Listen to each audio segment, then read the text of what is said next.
Published in 1936, Margaret Mitchell's Gone with the Wind remains one of the best-selling novels of all time.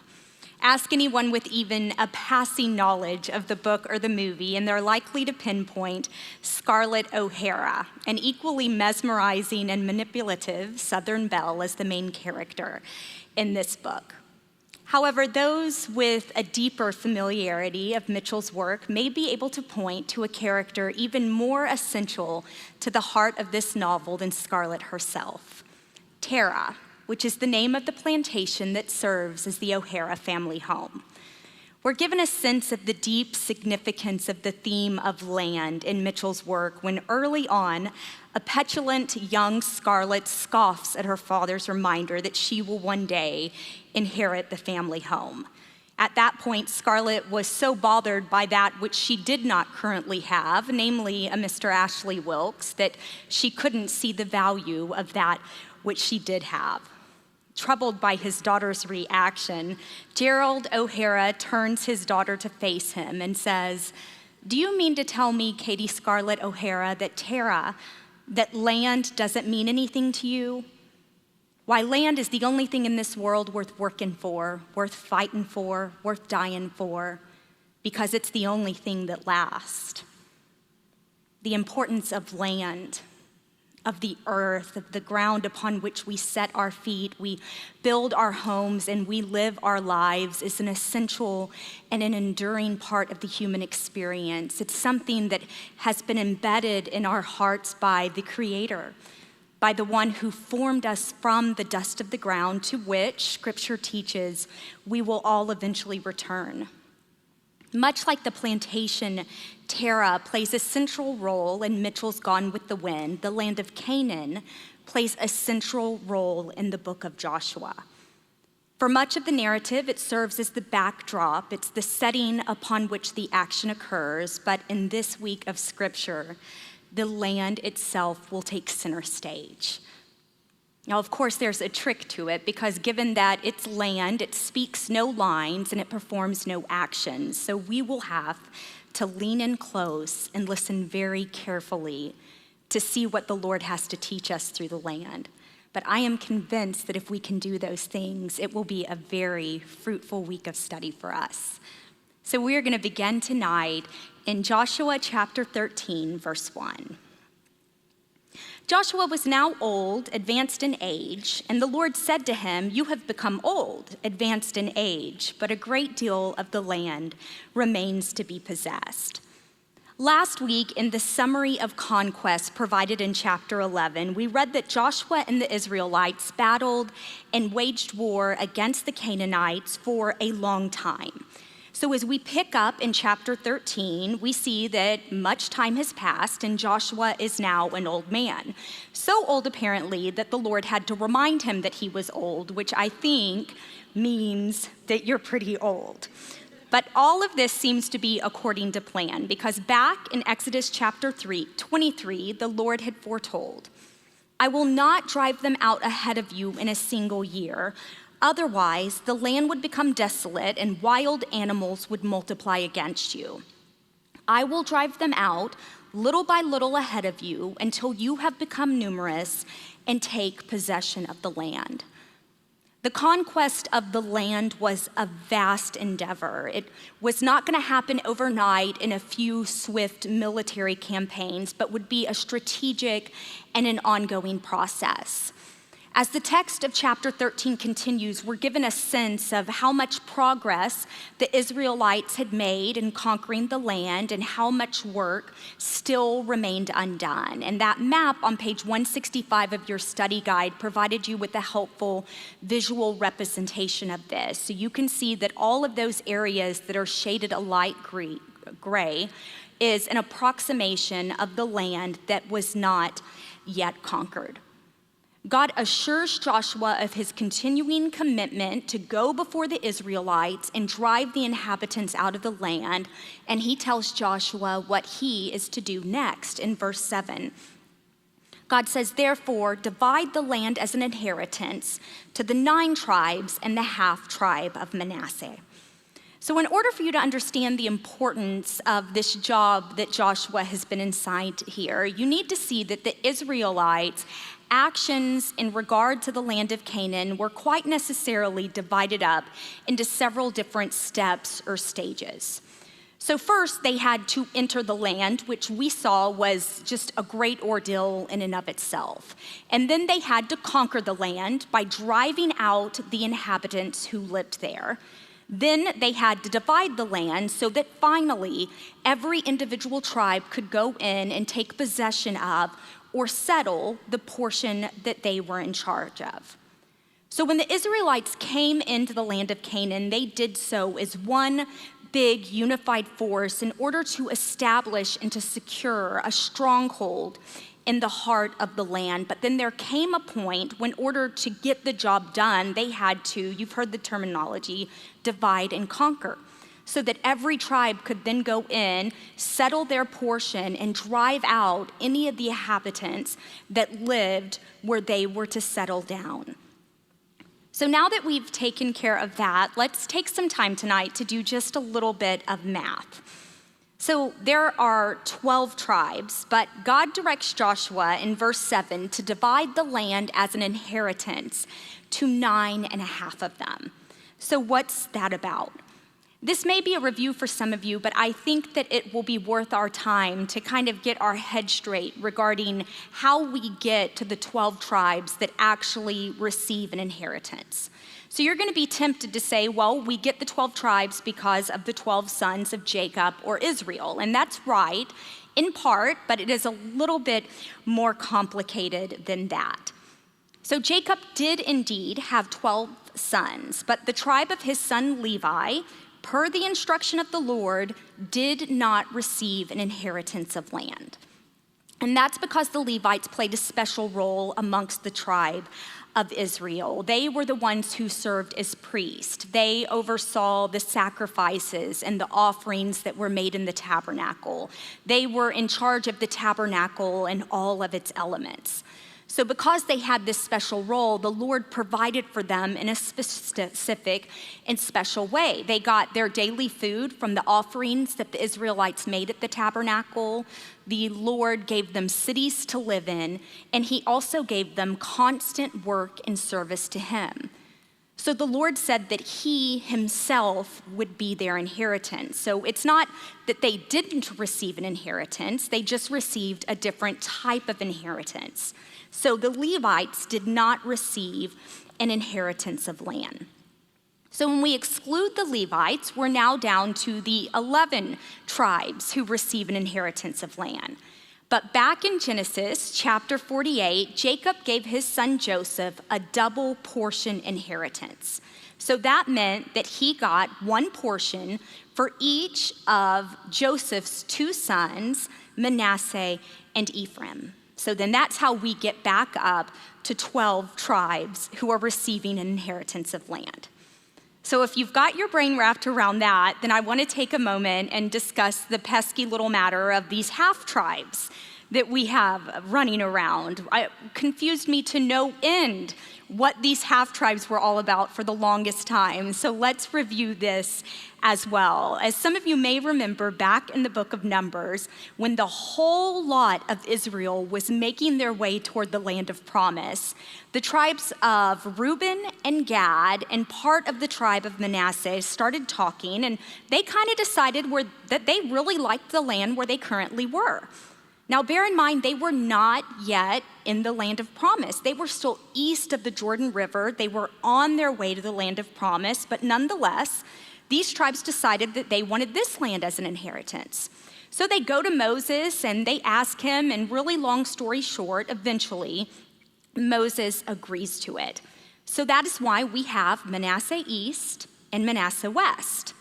So half of the tribe of Manasseh had already received their inheritance, along with the tribes of Reuben and Gad, east of the Jordan River, which Moses divided up before he died. So that is why we have God telling Joshua here in 13:7 to divide the land as an inheritance to just 9.5 tribes, because these were the tribes that were receiving their inheritance in the actual land of God's promise, which was the territory that was west of the Jordan River. And then for the next 6 chapters of scripture, that is exactly what Joshua does. He divides up the land as an inheritance to these 9.5 tribes. And I know that reading those 5 chapters of that segment that were assigned to you this week was every bit as exciting to you ladies as reading a survey of land. So I will agree that on the surface, this material is a little bit dry, but I can also tell you that when I come up against a portion of scripture like this one that is a little bit boring and tedious and really difficult to get through, I always do so now with a bit of anticipation. Because I know that all scripture is inspired by the Lord, and I know that it is useful. It is for our instruction and for our conviction and for our correction and for training us up in righteousness. And in certain sections of scripture, it is really easy for us to look and see and pick out what is so good for us there. But in other portions of scripture, like this one, it is really difficult to see, but I know that it's there. So it becomes an adventure, kind of like a treasure hunt, and I get to go with the Lord, and He helps me find what is there. So let's go hunting tonight, and let's see what we can find.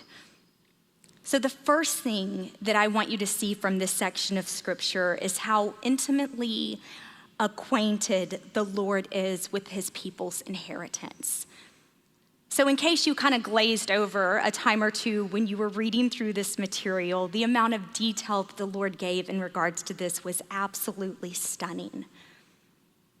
I want you to see that God's promises to His people were specific, it was concrete, it was tangible, it was real.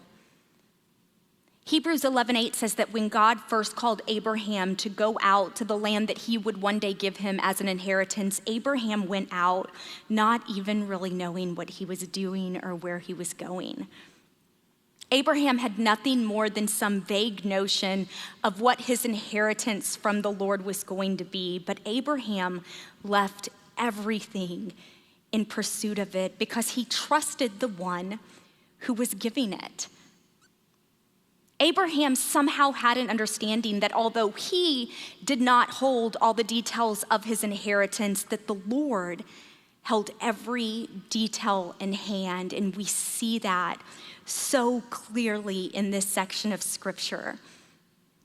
I mean, the Lord described this inheritance so precisely. Like once I started to pick up on it, I had to go all the way back to the beginning just so I could circle every single word that He used. And I saw that God's inheritance to His people consisted of seas and bays and brooks and coastlines, of cities, of villages, of settlements, of mountains and valleys and hills and slopes and ravines. And the Lord knew every square inch of it. I remember holding each of my newborn babies in my arms and just inspecting every single inch of their little bodies. Like lightly touching every single tiny finger and toe and running my head over their hair and over their scalp and running my finger over the slope of their little nose. I just wanted so desperately to commit every single detail of their tiny form to my memory, but my human head was not capable of retaining all of that, but God's is. And here, I think we see such gorgeous evidence that He does. And I think that this is so important for us to bear in mind. We need to know that God's inheritance for us is specific, it is concrete, it is tangible, it is real. It is not obscure or abstract or esoteric. I think sometimes as Christians, we get a little into over-spiritualizing things, and I don't want us to do this here because God's inheritance for us is real. And like Abraham, we do not have a lot of details regarding what this inheritance is. When we were writing the study, we searched. We wanted to be able to look up, what is this inheritance going to be like? But we're simply not given a lot of information. And I'm convinced now, on the other side of writing this study and going through the material, that one of the reasons why the Lord doesn't provide us with a lot of details is because it's an invitation for us to allow our imaginations to run wild. Because he knows that whatever we dream up is not going to come close to what he actually has for us. As scripture says, no eye has seen, no ear has heard, no mind has imagined what God has prepared for those who love him. And I think that we just need to trust him in that. The second thing that I want you to see is this text is that when it comes to the promises of God, there is very often an element both of the Lord giving and of the people taking. And I think that's something else that we see very clearly in this section of scripture. We have also seen that in absence of either of those two elements, it just doesn't seem to work very well.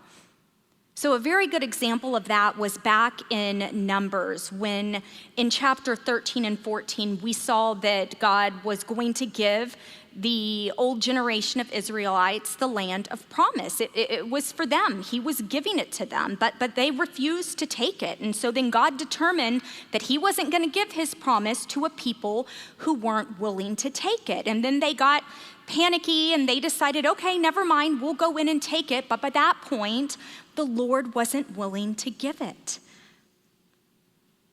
So what lesson can we learn from that? I think that we need to understand that just like the Israelites, we also stand to forfeit any promise of God that we are not willing to reach out and take.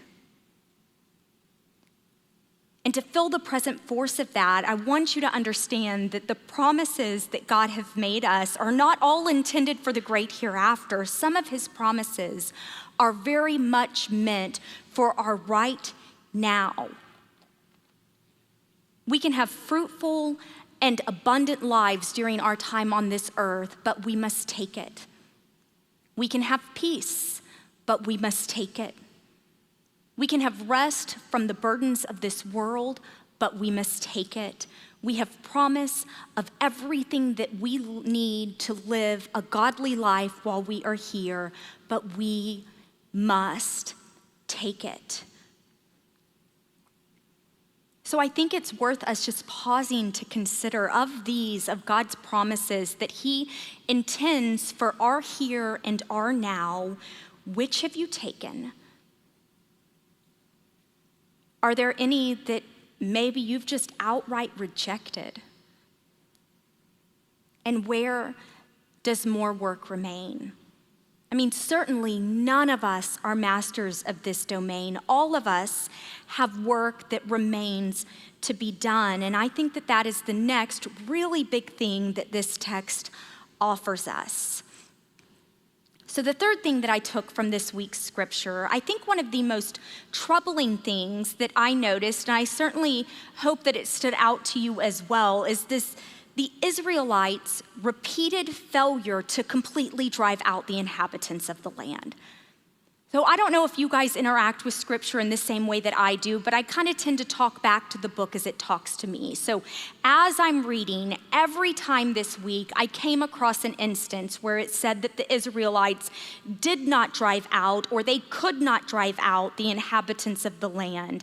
I just had to let them know exactly how I felt about that. No, guys, right? Like it was literally painful for me every time I came up against one of those verses.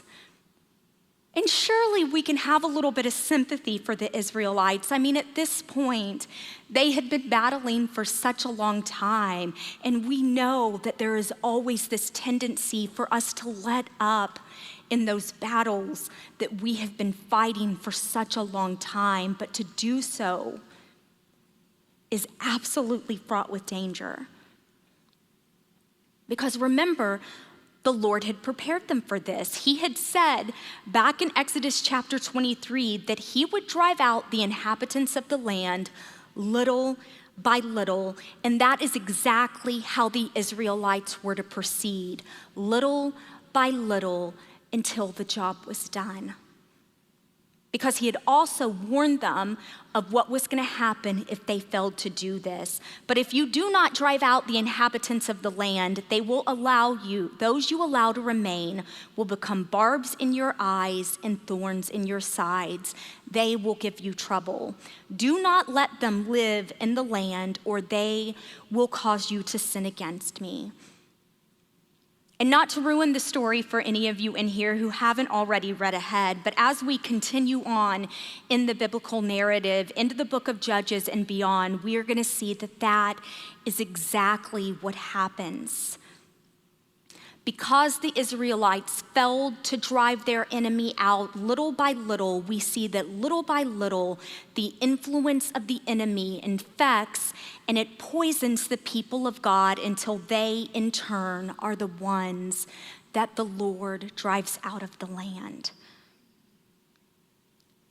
So as I was trying to find a good way to apply this to my own life, I came across a quote by commentator Del Ralph Davis that I found to be really helpful. He writes, "Incomplete obedience brings no immediate crisis. It seldom does. However, here is testimony to all God's people. We frequently and strangely prove faithful in the great crises of faith, remain steadfast in severe storms, perhaps even relish the excitement of the heaviest assaults, yet lack the tenacity, the dogged endurance, the patient plodding often required in the prosaic affairs of believing life. We are often loath to be faithful in what we regard as little." God's entire plan for our lives is one that quite practically works out little by little. So again, I think it's worth pausing and just considering where you might have let up regarding the territory that you very well know the enemy still holds possession of in your life. We are to be faithful to God's little by little plan. The final thing I took from this week's text of scripture were the portraits of faith that we are given throughout. All throughout this text, we are given brief glimpses into the faith of a few specific individuals and tribes. So the most obvious and the most striking portrait of faith that we're provided with this week is that of Caleb's. Now, his was the very first inheritance to be given out in the actual land of God's promise, and we're going to read of it in chapter 14. Verse 6, "The descendants of Judah approached Joshua at Gilgal, and Caleb said to him, 'You know what the Lord promised Moses, the man of God, at Kadesh Barnea about you and me? I was 40 years old when Moses, the Lord's servant, sent me from Kadesh Barnea to scout the land, and I brought back an honest report. My brothers who went with me caused the people to lose heart, but I followed the Lord my God completely. On that day, Moses swore to me, the land where you have set your foot will be an inheritance for you and your descendants forever, because you have followed the Lord my God completely. As you see, the Lord has kept me alive these 45 years as he promised. Here I am today, 85 years old, and I am still as strong as the day Moses sent me out. Now give me the hill country the Lord promised me on that day, because you heard then that the Anakim live there as well, and they are in large fortified cities. Perhaps the Lord will be with me, and I will drive them out as the Lord has promised.'" Caleb was, alongside Joshua, the only other person who had experienced firsthand God's redemption out of the land of Egypt, who crossed into the land of promise, and for 45 years, he had held on to that hope of his inheritance. Now, I want you to bear in mind that the first 40 of those years were spent wandering around in the wilderness alongside the rebellious majority. And then the last 5 of those years had been spent in constant, embittered battle. So you can imagine that there would have been many an opportunity for Caleb to get a little bit cranky or a little bit bitter or discouraged concerning that inheritance that the Lord had promised him all of those years ago. But if he had a bad day, we see no hint of it in the text of Scripture. So you notice that when it came time for him to get his inheritance, he was not shy about it. He goes right up to Joshua and he says, now you give me that land that the Lord has promised me. And I think that we need to be more like Caleb. Caleb knew what God's promise to him was, and he had every intention of taking up God on that offer. Now notice, he didn't demand anything that the Lord hadn't already promised him, but he sure as heck was not gonna miss out on that which the Lord said he was to receive. I mean, that's convicting to me. I feel like I almost constantly run the risk of becoming just a little bit lackadaisical when it comes to those things that the Lord has promised me.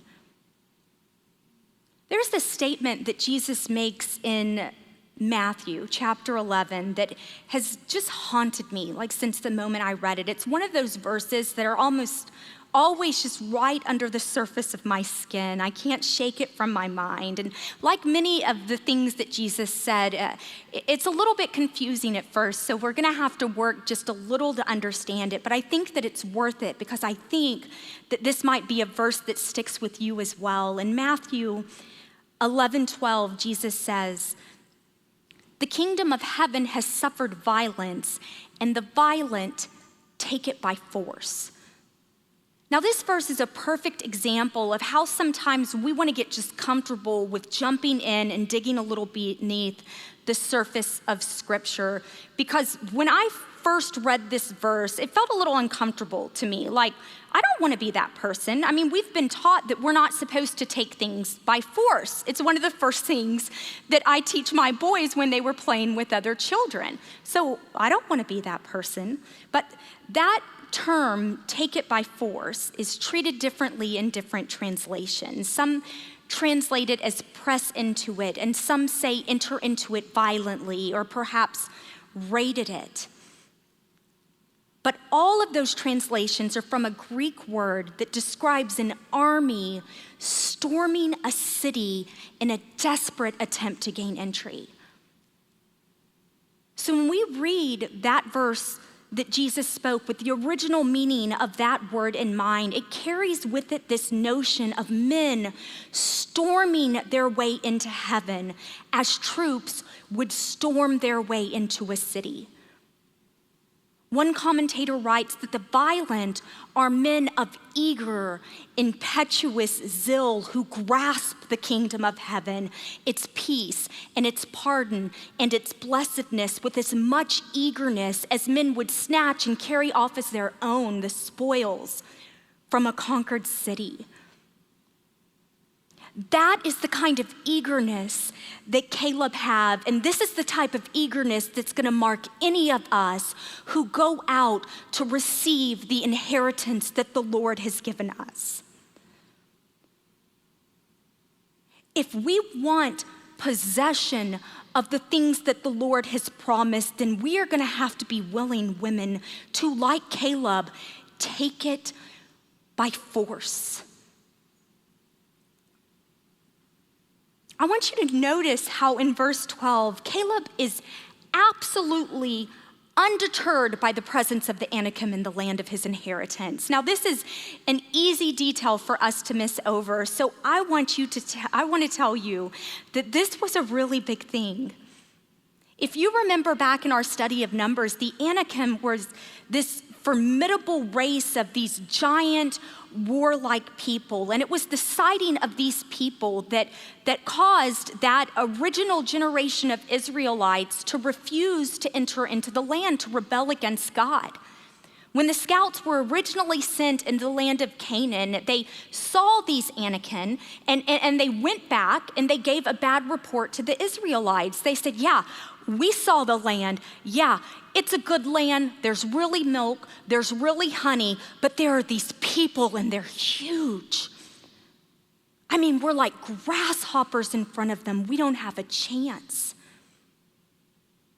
And then all of Israel decided to refuse to go into the land that God had promised them. So what we see here is that the very thing that caused the old generation to doubt God's promise was the thing that caused Caleb to actually hope in God's promise. What some saw as a discouragement, I think Caleb kind of saw as an adventure.